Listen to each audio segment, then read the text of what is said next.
교회 소식 말씀드립니다. 코로나 바이러스 감염증에 따른 예배 변경 사항 안내입니다. 지난 6일 정부에서 발표한 수도권 사회적 거리두기 4단계 조치에 따라서 9일부터 전체 좌석의 10%까지 현장 예배 참석이 가능하게 되었습니다. 주일 예배 현장과 온라인으로 진행합니다. 실황 영상은 오전 9시, 11시에 교회 홈페이지를 통해 제공합니다. 2시에는 녹화 영상을 제공하도록 하겠습니다. 수요 일부 예배, 금요 기도회 현장과 온라인으로 진행합니다. 많은 참여 바랍니다. 모임 및 행사 광고입니다. 서울로회 여전도회 연합회 제50회 학위소양회가 30일 월요일 오전 9시부터 12시 반까지 서울 서교회에서 진행이 됩니다. 비대면 예배로 진행이 됩니다. 많은 참여 바랍니다. 공지 및 협조사항입니다. 온라인 헌금 안내입니다.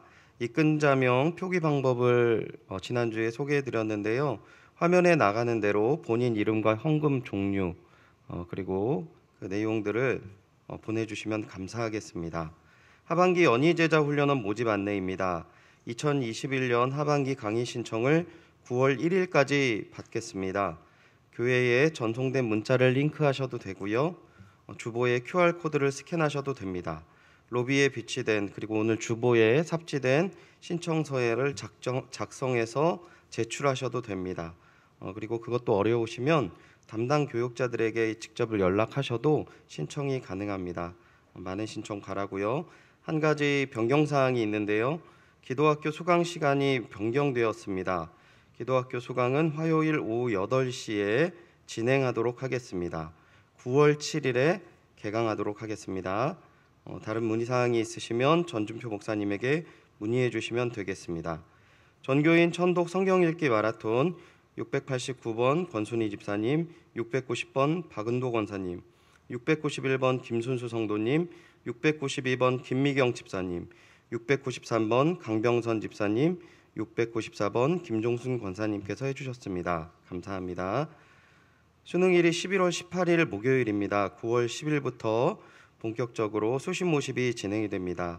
수험생들을 위해 많은 기도를 부탁드립니다. 또한 처음에 신청하지 못하신 분들도 자녀들이 혹시 수험생이 있으면 명단을 주시면 주보에 올리도록 하겠습니다. 이상입니다. 다 같이 자리에서 일어나셔서 송영에 맞춰 묵도하심으로 주일 예배를 하나님께 드리시겠습니다.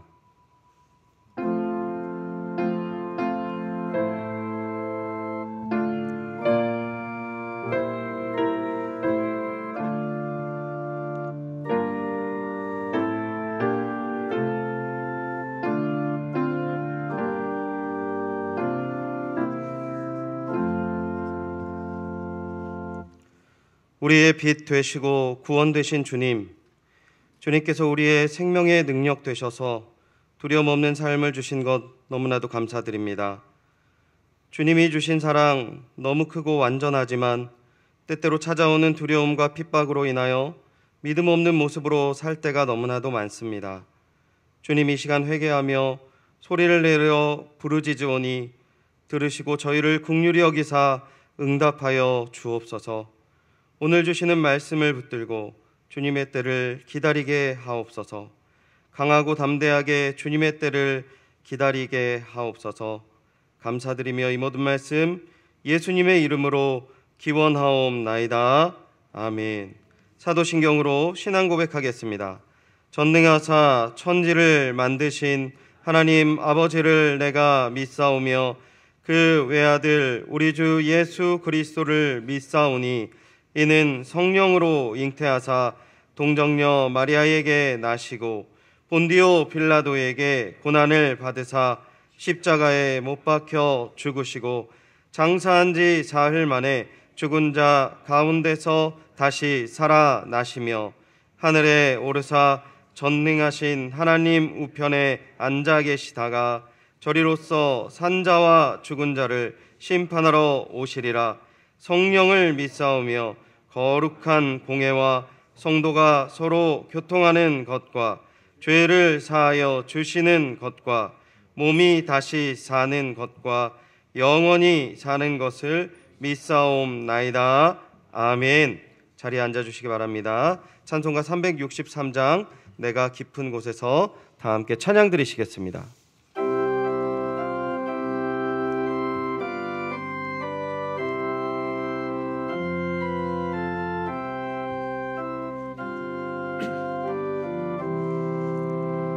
내가 깊은 곳에서 주를 불러 아뢰니 주여 나의 간구를 들어주시하라고 보좌 앞에 나가니 은혜 내려 주소서. 주가 죄를 살피며 누가 능히 서리요. 오직 주만 모든 죄 용서하여 주시니 주님 앞에 떨면서 용서하심입니다.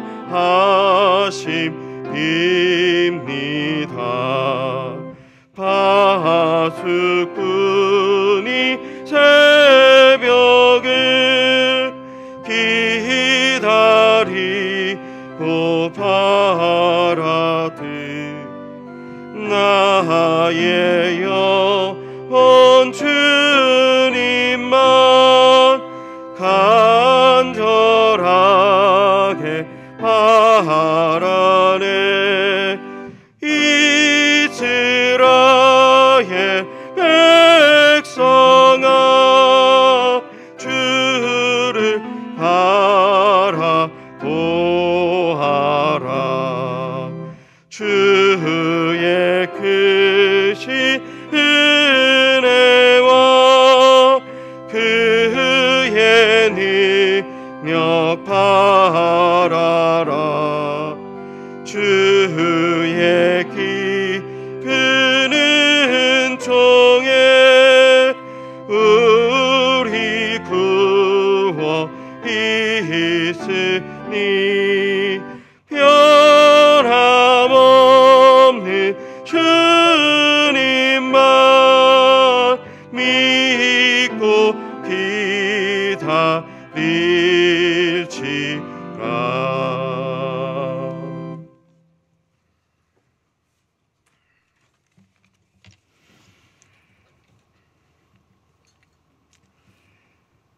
지난 1일 동안 하나님 인도하심에 거룩한 주일에 우리 성도들을 주님의 제단 앞에 모일 수 있도록 우리들을 불러주심에 찬송과 영광만을 올려드립니다. 죄악의 파도가 거친 세상에서 죄인을 성별된 자녀로 삼아주신 하나님 아버지, 매일 다독거려 주시는 사랑의 격려로 평강을 누리면서 살 수 있게 인도해 주신 은혜를 감사를 드립니다. 하나님의 은혜 없이 살아갈 때 저희들의 노력은 헛될 수밖에 없습니다.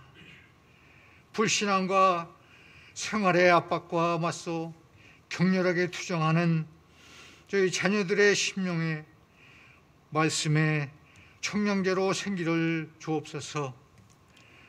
은혜를 사모하는 마음속에 창조적인 지혜를 주옵소서.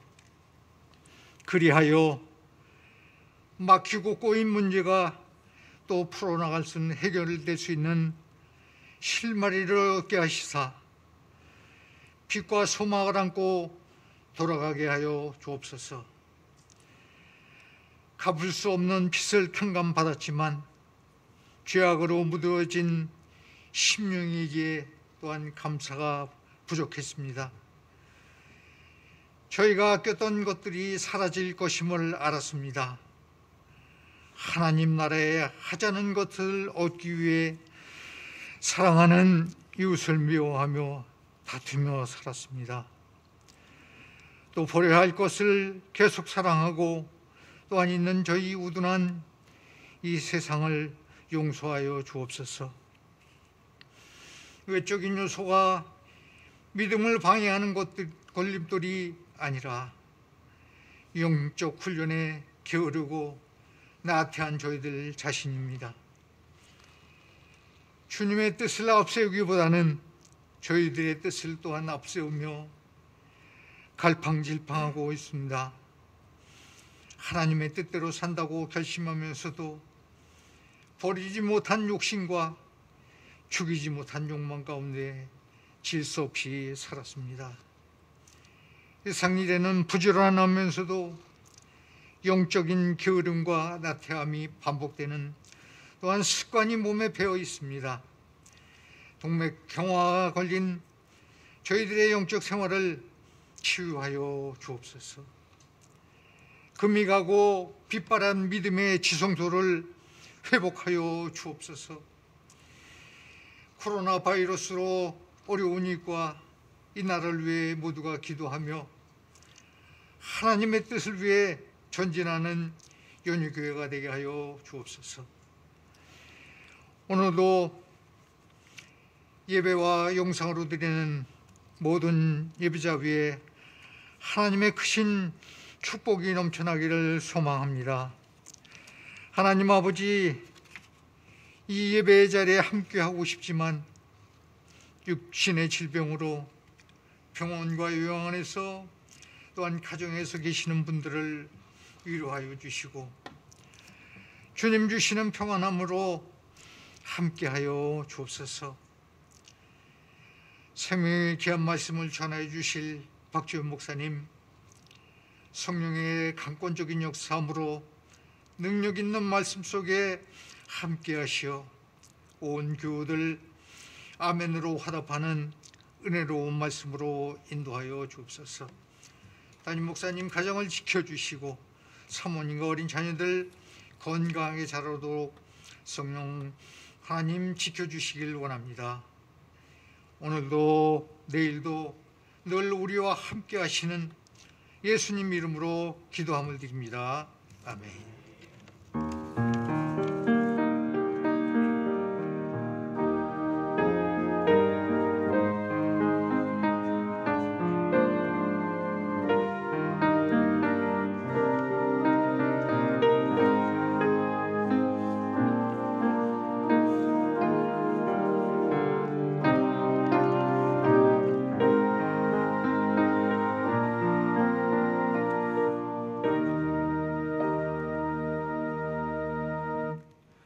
오늘 우리에게 주시는 은혜의 말씀입니다. 다 함께 겸허한 마음으로 하나님의 말씀을 받겠습니다.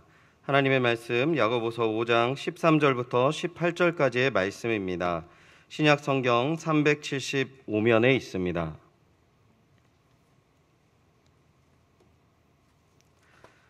야고보서 5장 13절부터 18절까지의 말씀 제가 봉독하도록 하겠습니다. 너희 중에 고난당한 자가 있느냐? 그는 기도할 것이요. 즐거워하는 자가 있느냐? 그는 찬송할지니라. 너희 중에 병든 자가 있느냐? 그는 교회의 장로들을 청할 것이요. 그들은 주의 이름으로 기름을 바르며 그를 위하여 기도할지니라. 믿음의 기도는 병든 자를 구원하리니 주께서 그를 일으키시리라. 혹시 죄를 범하였을지라도 사하심을 받으리라. 그러므로 너희 죄를 서로 고백하며 병이 낫기를 위하여 서로 기도하라. 의인의 간구는 역사하는 힘이 큼이니라. 엘리야는 우리와 성정이 같은 사람이로되 그가 비가 오지 않기를 간절히 기도한즉 3년 6개월 동안 땅에 비가 오지 아니하고 다시 기도하니 하늘이 비를 주고 땅이 열매를 맺었느니라. 아멘. 이 시간 담임 목사님 나오셔서 헌금을 위해 기도해 주시고 믿음의 기도가 역사를 일으킵니다 라는 제목으로 하나님의 말씀 전해 주시겠습니다.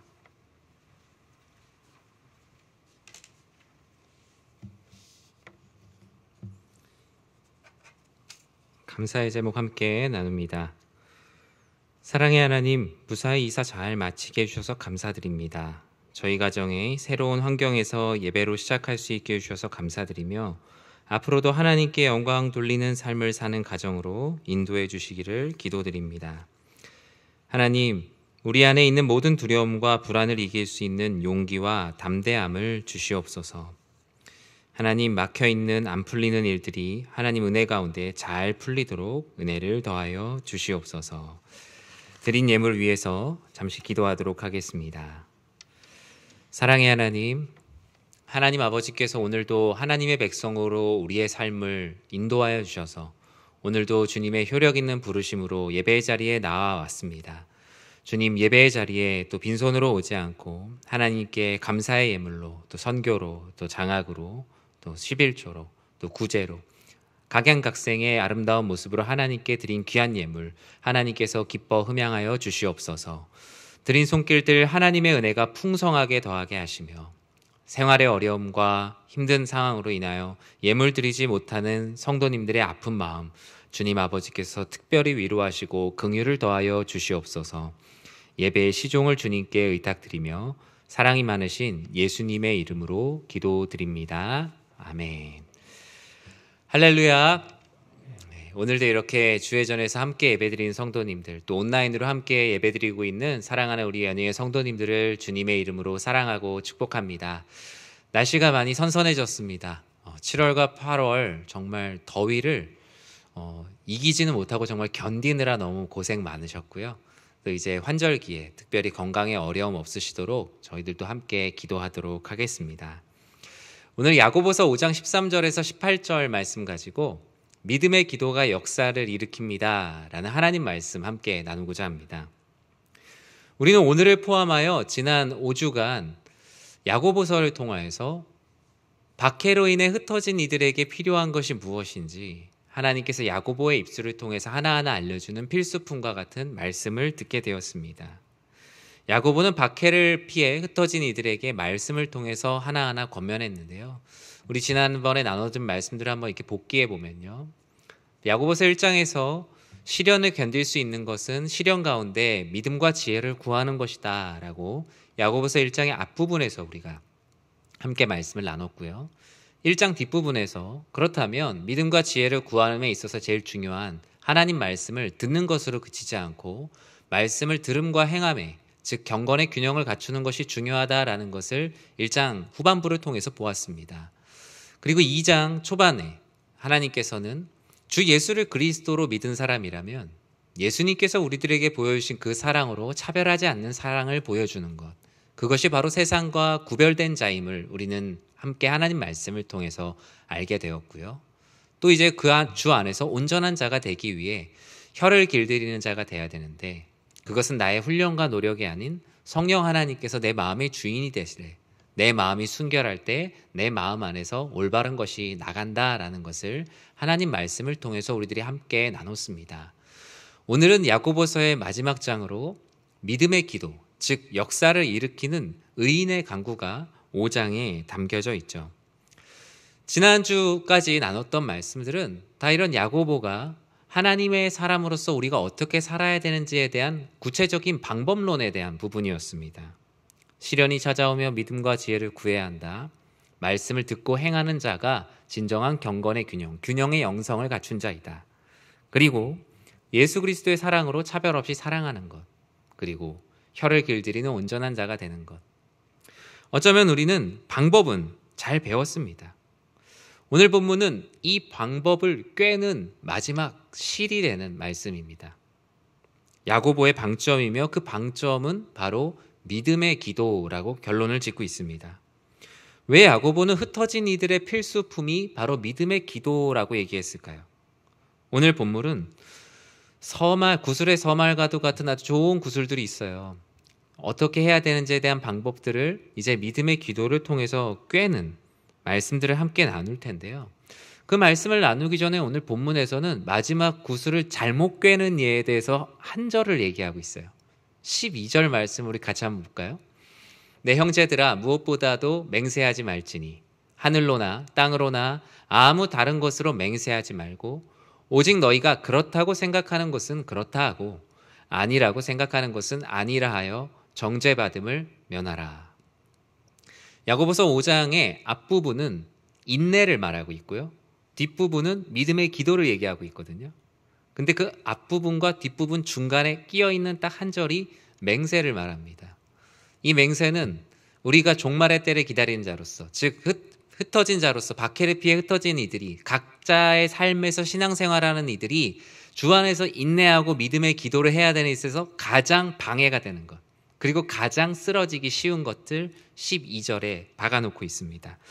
오늘 본문은 그와 같이 모든 방법을 배우고도 마지막을 잘못 깨는 자의 모습을 맹세하는 자라고 말합니다.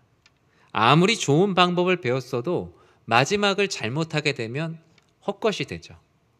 아무리 좋은 사격수를 배웠어도 올림픽에 나가면 멋진 사격 선수가 되지만 사람을 쏘면 살인자가 됩니다.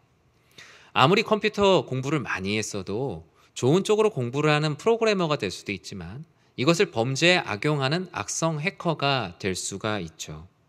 방법이 아무리 좋고 충분해도 마지막을 잘 깨는 것이 중요하다라는 것을 야고보는 말하고 있고, 야고보는 앞서 말한 방법론을 깨는 두 개의 실을 인내와 믿음의 기도라고 5장에서 결론을 짓고 있습니다. 야고보는 흩어진 이들이 삶에서 만날 상황을 세 가지 샘플의 상황을 주면서 이 상황 가운데 인내하고 기도해야 되는 것을 말하고 있는데요. 어떤 상황이죠? 우리 같이 읽었죠? 언제예요? 고난당할 때, 그리고 즐거울 때, 마지막 병들었을 때. 오늘 본문은 인생에서 사람들이 만나는 수많은 상황들을 세 가지로 압축하고 있어요. 뭐라고요? 고난당할 때, 즐거울 때, 병들었을 때. 이 안에서 어떻게 우리가 살아야 되는지에 대해서 말하고 있습니다. 이 세 가지 상황은 물론 달라요. 고난, 즐거움, 병들었을 때 저마다 다른 장르의 상황이죠. 그런데 야고보는 이 세 가지 상황의 공통점을 말합니다. 공통점은 세상에서는 어떤 문제가 생기면 문제의 원인을 찾아서 제거하거든요. 그런데 야고보는 원인을 찾아서 제거하는 노력과 수고보다 원인과 결과를 모두 다 다스리시는 하나님께 믿음의 기도를 올려드리는 것이 곧장 가는 지름길이다라고 말하고 있어요. 즉 세 가지 상황에 맞는, 각자의 상황에 맞는 특별한 방법을 제시하는 것이 아니라 상황은 다르지만 모두가 믿음의 기도가 필요하다라는 통합적인 결론을 내고 있어요. 오늘 본문에서는 인생이 어떤 상황에 닥쳤을 때 원인을 찾는 것보다 원인까지도 다스리시는 여호와 하나님께 올려드리는 믿음의 기도가 오늘 말씀의 제목처럼 역사를 일으킨다라는 것을 끊임없이 강조하고 있는 것입니다. 한번 생각을 해볼까요? 여러분 삶에서 원인이 되는 것을 다 찾으면 문제가 해결이 되나요? 네. 아이가 공부를 잘 못하는 원인을 찾으면, 그 원인만 딱 찾으면 아이가 공부를 잘 하나요? 그 원인을 결과로 끌어낼 수 있는 능력도 필요합니다. 심지어 오히려 원인을 파악하고 나면 마음의 무거움과 불편함 또는 막막함이 더 찾아오기도 해요. 아프리카의 기아 문제, 지금 이제 아프가니스탄의 그런 우리가 어찌할 수 없는 큰 어려운 상황들, 시대의 어떤 양극화의 문제, 진영 논리에 빠져 있는 사회의 문제, 기후변화로 인한 재해 등 우리가 원인은 알고 있지만 원인을 알고 있기 때문에 마음으로 더 고통스러워하고 있는 삶의 문제들이 훨씬 더 많이 있습니다. 그리고 중요한 이런 큰 일을 얘기하지 않다 하더라도 우리의 삶의 소소한 문제들도 원인은 알고 있는데 결과로 끌어낼 수 있는 능력이 없기 때문에 오히려 원인을 알고도 더 고통스러워하는 경우들. 특히 질병이 그렇죠. 질병이 생긴 원인을 알지만 그것을 고칠 수 있는 능력이 되지 않는 사항들 너무나 많이 있습니다. 어쩌면 우리가 성장하면서 보았던 중간고사, 기말고사, 수학능력시험 이런 게 더 쉬웠을런지도 모릅니다. 그것은 5개 중에 하나를 고르는 것이고 답이 있는 문제들이었어요. 그런데 실상 우리가 그리스도인으로 살아가면서 겪는 모든 문제들, 답이 없는 문제들이 훨씬 더 많은 것 같습니다. 우리는 답이 없는 문제들 앞에서 기도해야 합니다. 야고보는 마지막에 흩어진 이들에게 바로 이것을 강조하고 있어요. 오직 믿음의 기도만이 답이 없는 상황 가운데 답을 통치하시는 여호와 하나님의 자비와 긍휼을 구할 수 있다라는 것입니다. 역사를 일으킬 수 있는 인간의 유일한 최선이요 방법이라고 본문은 강조하고 있어요. 기도는 인간의 입장에선 어때요? 인간의 입장에서 기도를 한다는 건 상식적인 일이 아닙니다. 그렇잖아요. 맞죠? 초자연적인 일이에요. 그리고 기도의 응답 역시 우리 인간이 볼 때는 뭔가 특별한 일이지만 하나님의 창조 세계 안에서는 지극히 자연스러운 일입니다. 그리고 하나님 입장에서 너무나 상식적인 일이에요. 즉 하나님께서 우리에게 요구하시는 것은, 피조물에게 요구하시는 것은 하나님의 창조 세계에서 피조물이라면 당연히 해야 하는 기도를 말하고 있어요. 우리가 생각할 때 기도가 초자연적인 것 같고 비상식적인 것 같지만 하나님께서 우리들에게 요청하실 땐 너무나 자연스럽고 너무나 상식적인 일이라는 것입니다. 그래서 하나님께서는 바로 이런 상황, 세 가지 상황을 통해서 우리가 어떻게 해야 되는지 말씀하고 있는데요. 첫 번째 상황 무엇입니까? 고난을 당할 때. 고난을 당할 때 어떻게 하라고 말씀합니까? 오늘 본문에서 어떻게 하라 그러죠? 기도하라. 고난을 당할 때 기도하라. 13절 상반절 말씀 우리 같이 한번 읽어볼까요? 너희 중에 고난당하는 자가 있느냐? 그는 기도할 것이요. 이 말씀을 이렇게 딱 듣잖아요. 솔직한 마음에 맥 빠지시는 분들도 있을 거예요. 고난당할 때 기도해라. 너무나 상투적인 표현 같거든요. 그런데 이 지극히 상식적이고 평범한 것들을 삶으로 살아내는 것은 너무나 특별하고 어려운 일입니다. 고난당할 때 기도하라. 입속의 말로는, 머릿속의 생각으로는 쉬워요. 그런데 삶으로 살아내는 데는 엄청난 부대낌과 고난이 따릅니다. 그래서 대부분의 사람들은 고난을 당할 때 기도를 하지 않습니다. 고난 당할 때 기도하는 게 여러분 특별한 거예요. 고난 당할 때 기도하라라는 말씀은 쉽게 다가오지만 고난 당할 때 하나님께 매달리는 사람이 생각보다 없어요. 왜요? 고난 당할 때 기도하는 건 인간의 본능이 아니에요.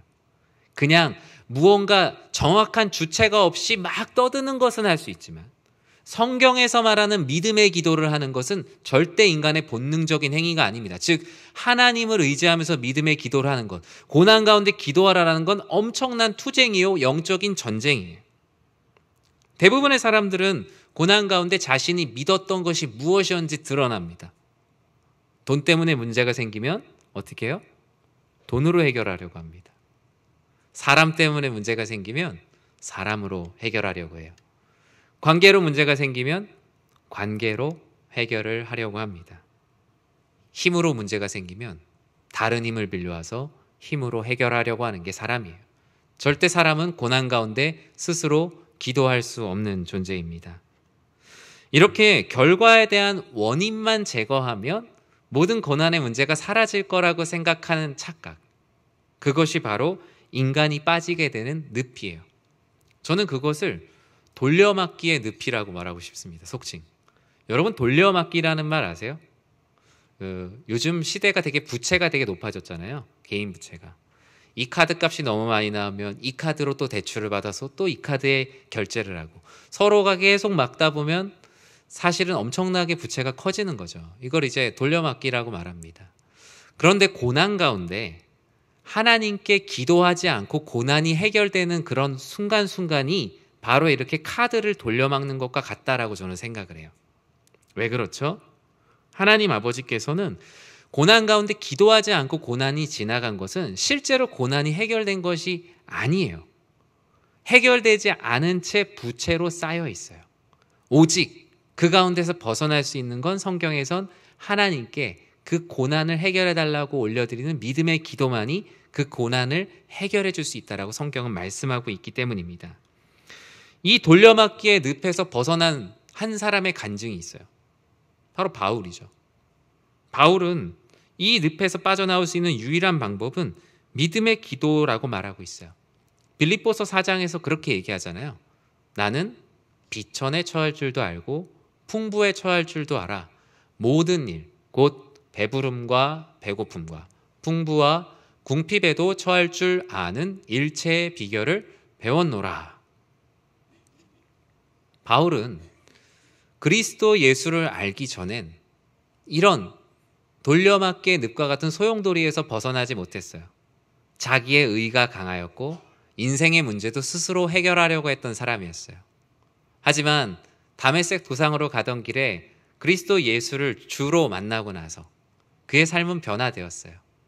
그리고 빌립보서를 쓰면서 감옥에 갇혀 있을 때 그는 감옥 안에서 다시 한번 그것을 알았습니다. 하나님께 믿음의 기도를 올려드리는 곳에 역사가 일어나고 그 가운데 나는 자족하는 비결, 즉 모든 상황, 고난이든 즐거워하는 상황이든 병든 상황이든 모든 상황에서 일체의 비결을 배웠다라고 고백하고 있습니다. 저는 사랑하는 연희의 성도님들이 이 바울의 고백과 같은 이 고백이 넘쳐나길 진심으로 기도합니다. 고난당하는 자가 있습니까? 고난 가운데 있습니까? 그러할 때 하나님께서 저는 우리 성도님들 마음 가운데 알려주셨으면 좋겠어요. 나에게 기도해라. 다른 것으로 막으려고 하지 말아라. 다른 것으로 해결하려고 하지 말아라. 사람에게 매달리지 말고 관계와 재물에 매달리지 말아라. 나에게 믿음의 기도를 올려드릴 때 내가 너를 고난의 그 늪에서 건져주겠다.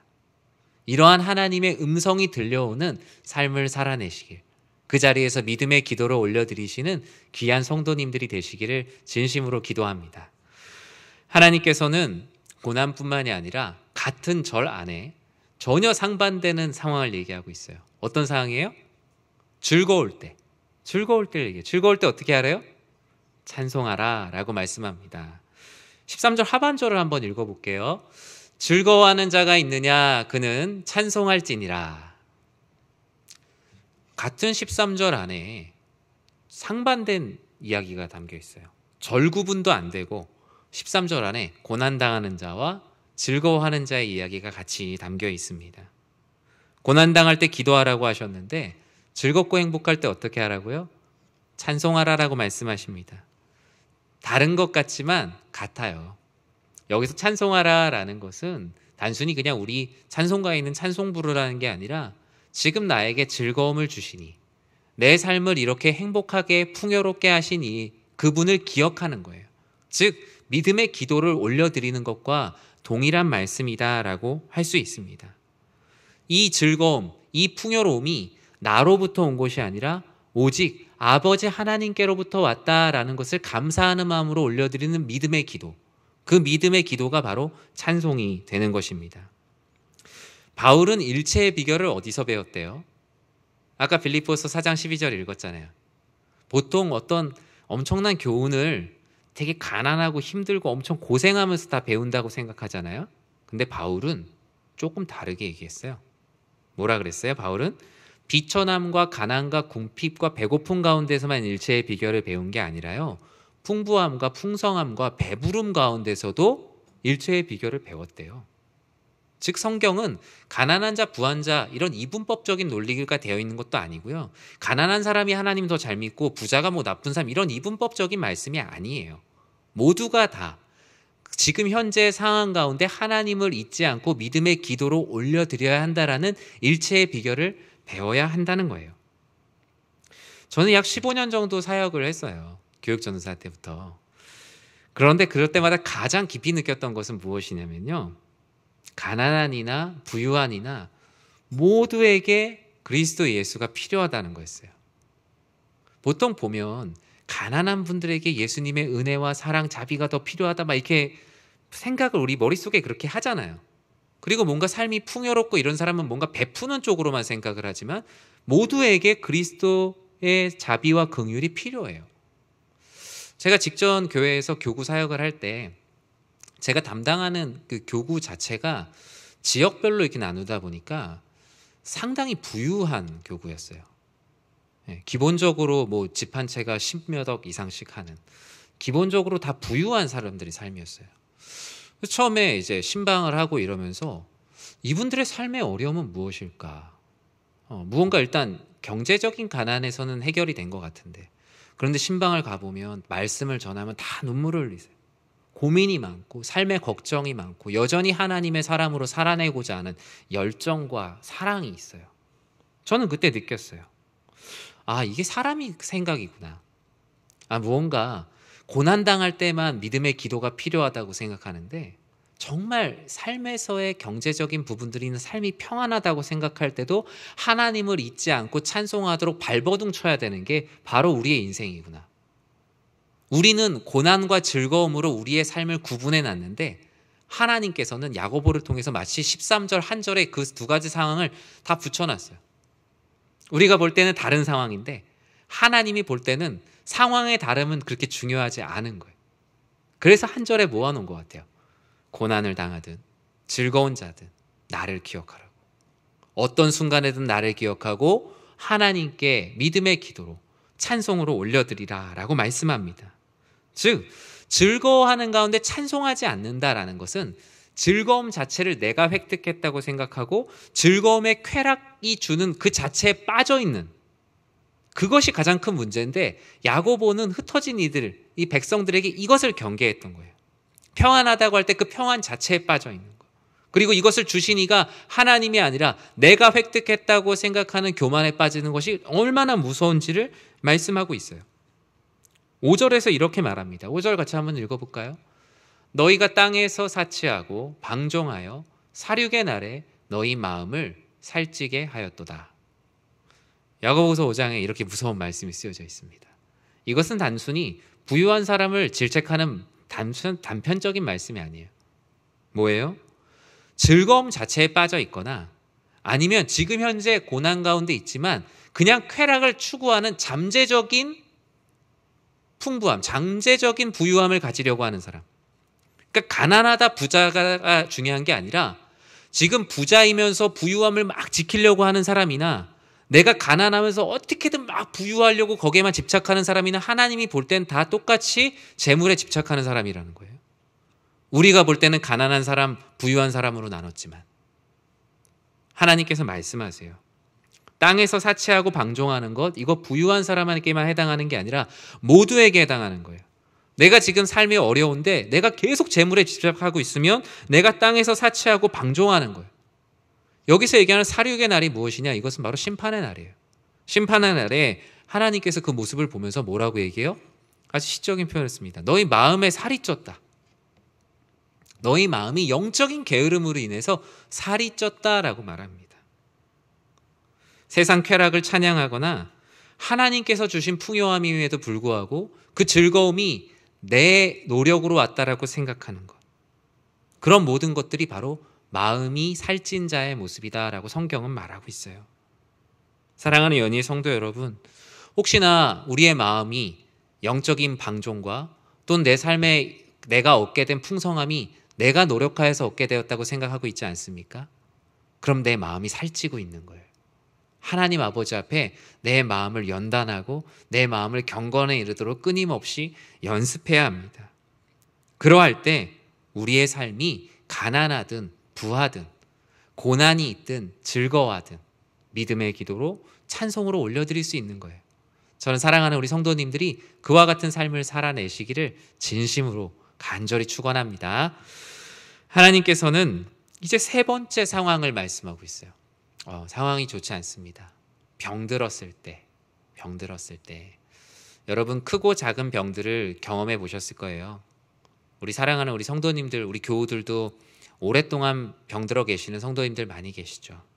이들을 위해서 하나님께서는 14절에서 이렇게 말씀합니다. 너희 중에 병든 자가 있느냐? 그는 교회 장로들을 청할 것이요. 그들은 주의 이름으로 기름을 바르며 그를 위하여 기도할지니라. 이 말씀, 병든 자뿐만이 아니라 병든 자를 바라보는 모두에게 필요한 말씀이에요. 앞서 고난당하는 자가 있느냐, 즐거워하는 자가 있느냐, 이건 한 절에 두 개가 들어있어요. 그런데 병든 자가 있느냐라는 말씀은 몇 절을 할애하고 있어요. 되게 중요한 부분인 것 같아요. 병든 자는 넓게는 영적으로나 심적으로 연약한 사람을 말하고요. 좁게는 진짜 신체적으로 병든 자를 말합니다. 그런데 병들었을 때 무엇을 기억해야 되는가? 야고보서는 그것을 다시 세 가지로 구분하고 있거든요. 뭐라고 얘기합니까? 병들었을 때 누구를 청하래요? 교회 장로들을 청하여 기도를 받으라 라고 말합니다. 본문은 교회 장로들을 청하여 기도를 받으라 라고 말하는데요. 이 교회 장로라는 단어는 넓게 해석하면 오늘날의 목회자, 장로님 또는 교회의 대표성을 가지는 영적인 리더들, 내가 뭔가 영적으로 나보다 성숙하다고 생각하는 이들을 말합니다. 실제로 우리 교회 장로님들 같은 경우에 교회 헌법에 어떻게 돼 있어요? 교인의 대표라고 돼 있습니다. 장로교는 교회 정치에서 대의 정치를 표방하죠. 그래서 장로님들은 어쩌면 교회에서 모든 사역을 할 때 내 개인의 의견보다 성도님들의 의견을 대표한다라는 대표성을 가지고 사역을 하시는 거죠. 그런데 오늘 본문에서는 그런 대표성을 가진 이들을 청하라라고 말씀합니다. 그런데 우리가 주목해야 될 게 있어요. 병이 들었으면 병의 원인을 제거하려면 의사를 불러야 되지 않을까요?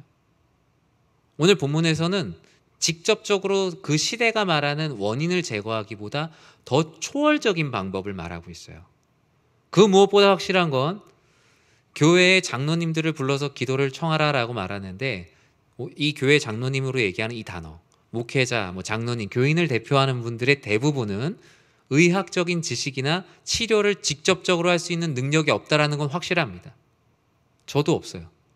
그런데 왜 성경에서는 교회의 장로님들을 청하여서 기도를 받으라라고 말할까요? 직접적으로 치료할 수 없는 이들을 왜 불러서 기도를 받으라라고 말할까요? 오늘 본문의 핵심입니다. 정답은요, 그분들은 하나님을 진실하게 믿고 믿음의 기도를 하나님께 올려드릴 수 있는 사람들이기 때문이에요. 즉, 하나님께서는 문제의 근원보다 더 높은 것을 해결하기 위해서 나에게 기도할 사람을 청하라는 거예요. 나에게 기도할 사람. 자신의 능력으로 기술을 행하는 사람이 아니라 나에게 기도하여 문제를 해결할 사람들을 청하라라고 말씀하고 있는 것입니다. 하나님께서 무엇을 통해 역사를 일으키세요? 기도를 통해서 역사를 일으키신다고 말씀하셨기 때문이에요. 세상은 다양한 원인에 의해서 결과가 나타나는 것처럼 보여요. 그런데 실제로 세상은, 하나님의 창조 세계는 하나님의 섭리 가운데 운행해요. 하나님께서 하나님께 기도하는 자 또는 하나님의 섭리가 함께 신비로운 조화를 이루어서 운행되는 거지, 결코 인간이 원인을 찾아서 해결해서 규명하는 걸로 이 세상이 운행되지 않습니다. 하나님께서는 그 하나님의 전적인 의지에 작은 영향을 줄 수 있는 것을 우리들에게 맡겨주셨는데, 그게 바로 믿음의 기도예요. 하나님께서 하시는 하나님의 엄청난 섭리 가운데 우리를 참여시켜 주시는 것이 바로 믿음의 기도다라는 거예요. 하나님의 섭리와 우리가 하나님께 기도하는 것은 결코 모순되지 않아요. 우리가 기도한다고 해서 하나님의 섭리의 일관성을 깨는 게 아니에요. 하나님의 섭리와 믿음의 기도는 마치 삼위일체의 신비함처럼 그 안에서 신비롭게 모순이 없이 서로 운행합니다. 우리 교회 모든 성도님들께서 저는 이렇게 신앙생활을 하셨으면 좋겠어요. 내 병을 고쳐주시는 분이 하나님이심을 믿고, 그리고 내가 병자를 위해서 기도할 때도 내가 하나님께 믿음의 기도를 올려드릴 때 하나님께서 역사하셔서 모든 문제를 해결해 주실 것이라는 그 믿음, 그 믿음의 기도. 사복음서에 보면 나오잖아요. 많은 이들이 예수님께 와서 고쳐달라고 할 때 예수님 그 하나만 보셨어요. 믿음. 왜 너는 믿지 못하냐? 너는 믿었다. 딱 하나만 보시거든요. 주님께서 우리들에게 말씀하세요. 원인 자체를 제거하지 말고 원인의 주관자 되시는 나에게 기도하라고. 하나님께 믿음의 기도, 의인의 간구, 정직한 중보자로서 병든 자를 위해 기도하는 우리 모든 성도님들이 되셔야 합니다. 그리고 나 역시 그런 은혜를 경험해야 해요. 그렇게 믿음의 기도가 드려지는 현장에서 하나님께서 역사를 일으키세요. 이것은 병든 자에게만 해당하는 것이 아니에요. 우리 삶의 모든 문제가 그렇습니다. 선교지에서의 문제, 사역지에서의 문제, 가정과 자녀의 문제, 내 삶의 진로의 문제, 모든 문제들, 마치 병이 든 것처럼 문제 이상으로 발전할 때들이 참 많죠. 그때마다 기억하십시오. 함께 믿음의 기도를 올려드릴 수 있는 분들 함께 찾아서 함께 기도하십시오. 저는 우리 교회의 모든 기도회가 그런 기도회가 되길 진심으로 기도합니다. 기도회가 행정적으로 있기 때문에 기도하는 것도 아니고, 한국교회 전통이 그랬기 때문에 기도하는 것이 아니라 정말 하나님을 믿는 믿음으로 모여서 기도하는 그 기도회, 정말 성경에 나오는 그런 기도회가 우리 교회를 통해 펼쳐지기를 저는 진심으로 기도합니다. 기도를 받는 것은 여기 장로님들을 청하여 기도를 받으라라고 얘기했는데 한 가지 유념해야 되는 건 사람의 능력을 받는 것이 결코 아닙니다. 사람의 능력. 그러면 우리 점 보러 다니는 거랑 똑같아요. 어디 가서 용하다는 사람 찾아다니는 거랑 똑같습니다. 하나님께서 사람을 통해 일하시지만 사람이 일하는 것은 아니에요. 사람이 그 행위를 하지만 실제로 그 병을 낫게 하시는 분은 오직 하나님이시라는 거예요. 만약에 그 기도 자체나 기도를 행하는 사람의 능력에 빠져 있다면 우린 평생 사람 따라다녀야 돼요. 심지어 설교도 그렇습니다. 저도 설교자지만 어떤 목사님 말씀이 좋다. 기호는 있을 수 있어요. 하지만 그분이 하는 말씀은 하나님의 말씀이라고 생각하는 건 상당히 위험해요. 우리가 따라야 되는 건 어떤 사람도 아니에요. 오직 예수 그리스도. 오직 하나님. 그분의 말씀을 듣는 것. 그분께 기도하는 것. 기도하는 사람이 아니라 믿음의 기도를 들으시고 역사하시는 하나님을 바라보실 때 그 안에 병을 고치고 세상의 모든 문제가 해결되는 역사가 일어나는 것입니다. 본문에서는 교회의 장로님들을 청하여 기도를 받으라라는 말에 이어서 병들었을 때 주 예수 그리스도의 이름으로 기름을 바르라라고 말합니다. 본문은 믿음의 기도를 하되 예수님의 이름을 부르며 기름을 바르라라고 얘기하는데 기름을 바르는 게 뭐겠어요? 기름 바르는 건 당시의 어떤 주술이나 종교의식이 아닙니다. 기름 바르는 건 뭐예요? 기름 바르는 건 당시의 의학적인 행위예요. 의술이에요, 의술. 병원 가서 치료받는 거랑 똑같아요. 즉, 주 예수의 이름으로 기름을 바르라라는 것은 나를 고쳐주실 분이 오직 예수님, 오직 그리스도 예수 안에 병 고침의 은혜가 있음을 믿고 기도하되 하나님께서 이 땅 가운데 일반적인 은총으로 주신 의학적인 그 기술들, 그 치료의 방법들을 따르는 것, 그거 결코 믿음과 반대되는 것이 아니라는 거예요. 이것을 구분짓는 분들이 있어요. 약을 먹는 건 하나님께 신앙이 없는 거고 기도만 열심히 하는 거는 신앙이 있다? 이게 사람 잡는 겁니다. 이게 바로 사이비가 되는 거예요. 하나님께서는 기도 가운데도 역사하시지만요. 피조물들을 통해서 주시는 일반적인 은총을 통해서 역사하세요. 하나님께서 말씀을 통해서 위로하시지만 내 옆에 있는 친구, 내 옆에 있는 부모님, 내 옆에 있는 사랑하는 교우들의 입술에서 나오는 말을 통해서 하나님께서 우리를 위로하시고 힘도 주세요. 그것이 하나님께서 주신 특별한 은총이에요. 하나님 아버지께서는 이와 같이 다만 기름을 바르는 것 자체에 집중하는 것은 또 다른 우상 숭배가 될 수 있어요. 주 예수 그리스도를 믿으며 믿음의 기도를 올려드리며 내 병을 고치시는 분이 주님이심을 믿으며 그 시대가 얘기하는 상식적인 치료를 받는 것. 그것이 바로 병들었을 때 해야 되는 두 번째 태도인 거예요. 마지막으로 병들었을 때 기도하되 서로 기도하라라고 말합니다. 서로 기도하라. 병든 자가 스스로 기도하기도 하지만 우리가 병들었을 때 구역원들과 또 함께하는 교우들과 또 부모님들과 친구들과 이걸 위해서 같이 기도해달라고 기도의 제목들을 서로 나누는 것입니다. 16절에서 이렇게 말합니다. 같이 한번 읽어볼까요? 그러므로 너희의 죄를 서로 고백하며 병 낫기를 위하여 서로 기도하라. 의인의 간구는 역사하는 힘이 크미니라. 아멘. 야고보는 서로를 강조하고 있어요. 병든 자와 함께 병든 자를 위해 기도하는 자가 하나님께 같이 기도해야 함을 강조하고 있습니다. 왜 이렇게 서로 기도하라고 하실까요? 의인의 간구의 힘. 바로 믿음의 기도를 올려드리는 이들이 함께 모일 때 일어나는 건강한 시너지 때문입니다. 의인의 간구 그 자체가 원인을 제거하는 초능력은 없어요. 그런데 그것이 하나님께 올려드리고 하나님께서 그 기도에 응답하셨을 때 그 안에 감히 표현할 수 없는 엄청난 은혜가 우리들에게 주어집니다. 이렇게 믿음의 기도가 역사를 일으키는 거예요. 인생에서 여러분의 삶에 더 이상 일으킬 수 없다라고 생각하는 수많은 문제들이 있을 거예요. 병든 자를 위한 믿음의 기도란 병과 병의 결과인 죽음의 권세를 이기신 십자가에서 죽음의 권세를 이기신 예수 그리스도, 이미 일어나신 이가 일으키실 수 있어요. 즉 믿음의 기도가 역사를 일으킨다라는 것, 그것은 이미 죽음 가운데 모든 것을 이기시고 음부의 권세를 깨고 일어나신 이를 믿고 기도할 때 우리가 일으켜짐을 믿는 것, 그것이 바로 믿음의 기도가 역사를 일으킨다라는 것에 가장 중요한 증거요 선행 과제가 되는 것입니다. 15절에 보면 이렇게 말씀합니다. 믿음의 기도는 병든 자를 구원하리니 주께서 그를 일으키시리라. 혹시 죄를 범하였을지라도 사하심을 받으리라. 아멘. 병의 원인을 제거해서 그가 일어났다고 말하지 않습니다. 성경은 오직 일으키시는 주체를 강조하고 있어요. 주께서 일으키시리라. 사랑하는 성도 여러분, 여러분의 삶의 모든 문제에 일어나야 되는 모든 부분들, 저는 하나님께서 이와 같이 일으켜 주시기를 진심으로 기도드립니다. 여러분들의 삶에 고난과 즐거움과 삶에 일어나는 모든 문제의 원인을 찾으려고 너무 애쓰지 마세요. 그 원인을 찾으려고 애쓸 시간에 하나님께 그 원인까지도 주관하시는 하나님께 믿음의 기도를 올려드리세요. 그분을 찬양하고 그분을 기억하세요.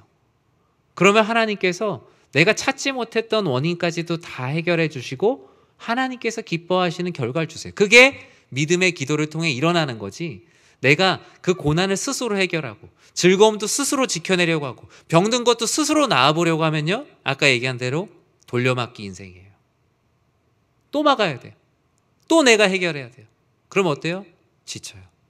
영적으로 피곤해져요. 피곤해지면 게을러져요.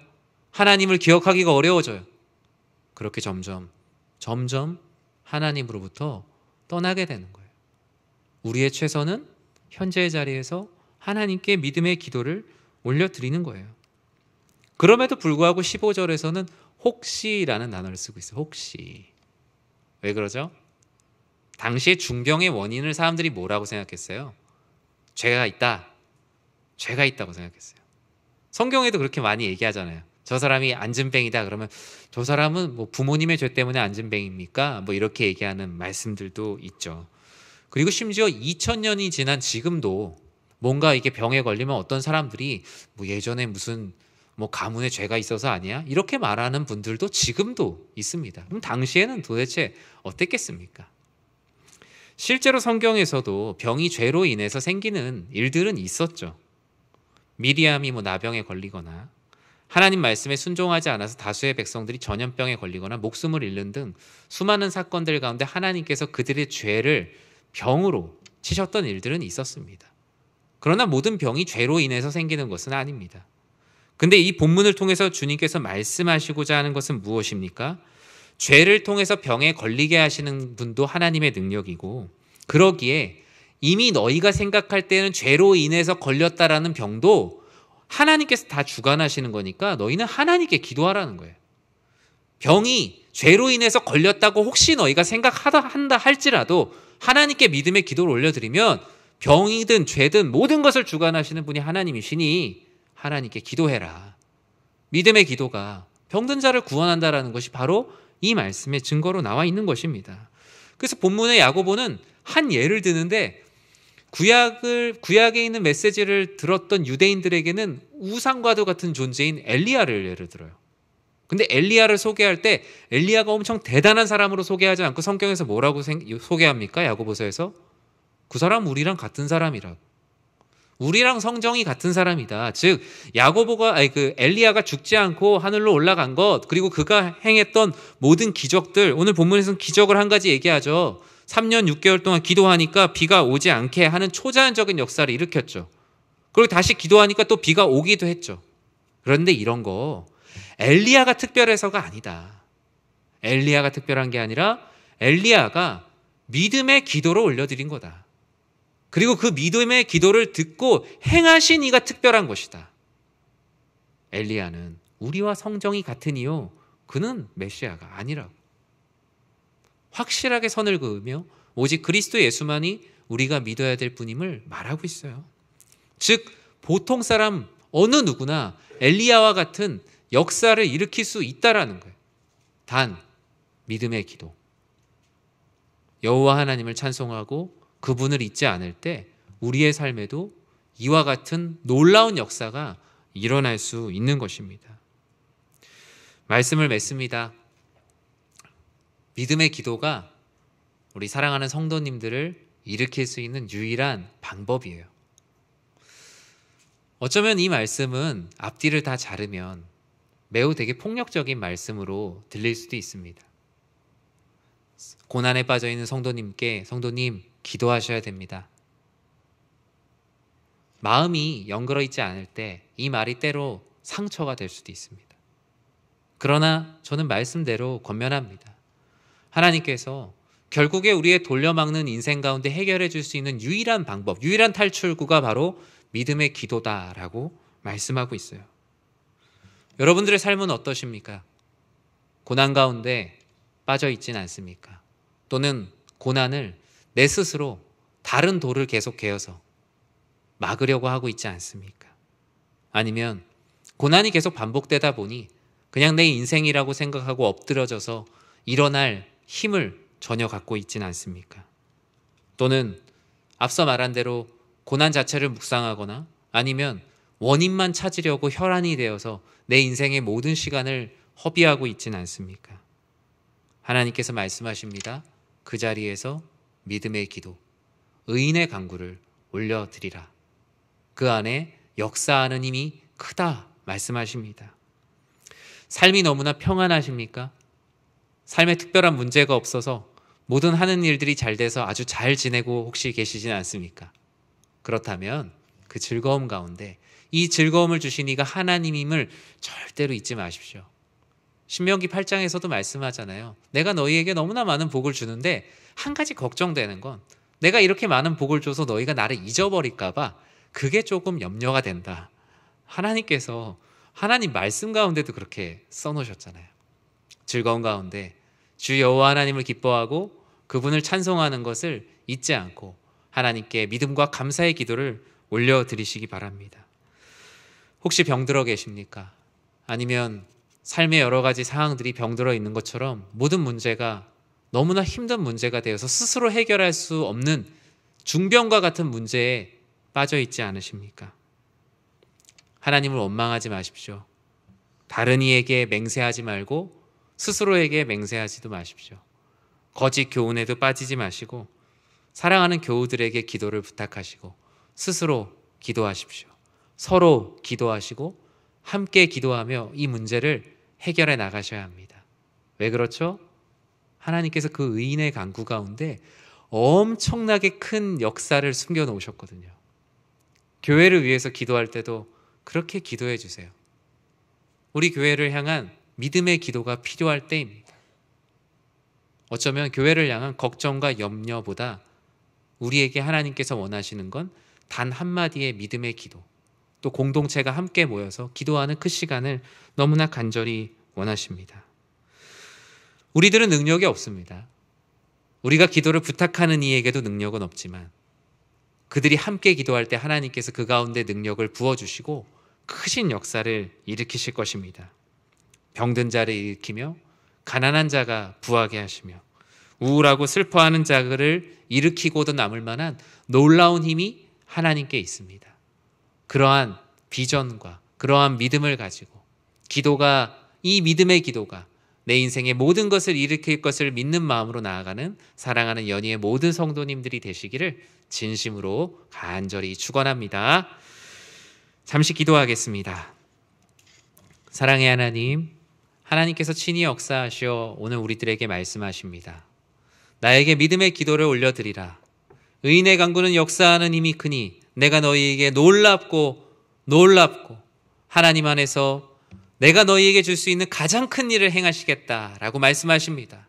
주님, 고난 가운데 고난 자체에 집착하지 아니하며 즐거움 가운데 쾌락에 빠져 영적 방종에 이르지 아니하고 병들었을 때 하나님을 원망하거나 하나님으로부터 떠나지 않고 오직 믿음의 기도를 올려드리는 거룩하고 순결한 주의 백성들 되게 하여 주시옵소서. 예수님의 이름으로 기도드립니다. 아멘. 이 시간 다 같이 자리에서 일어나셔서 찬송가 412장 내 영혼의 극히 깊은 데서 1절과 4절 찬양 드리도록 하겠습니다.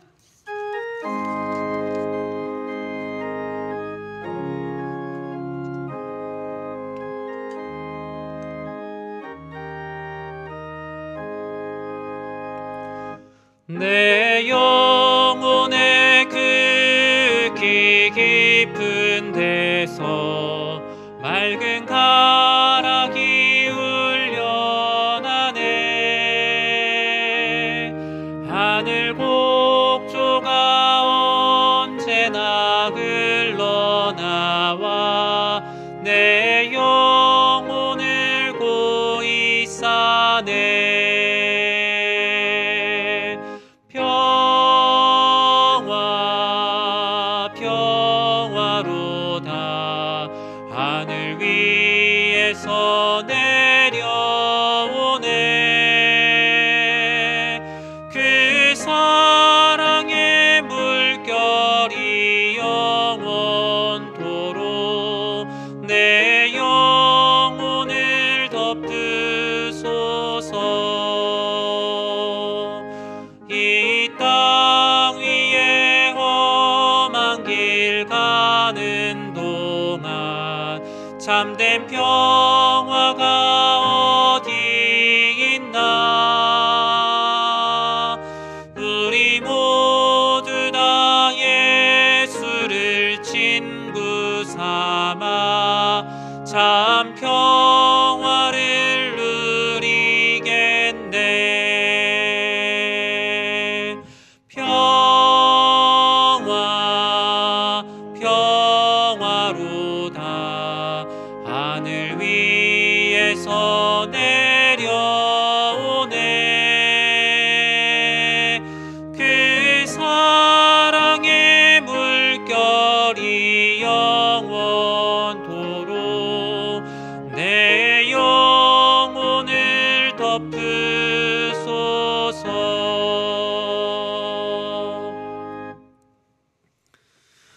이제는 교회의 머리가 되시는 우리 주 예수 그리스도의 은혜와 하나님의 사랑과 성령 하나님의 감화와 감동, 우리를 성령으로 충만하게 하심이 하나님을 사랑하고 의인의 간구가 믿음의 기도가 역사를 일으킬 것을 믿는 마음으로 살아가기를 소망하는 사랑하는 모든 성도님들 머리 위에 주님의 크신 은혜가 영원토록 함께 있을지어다. 아멘.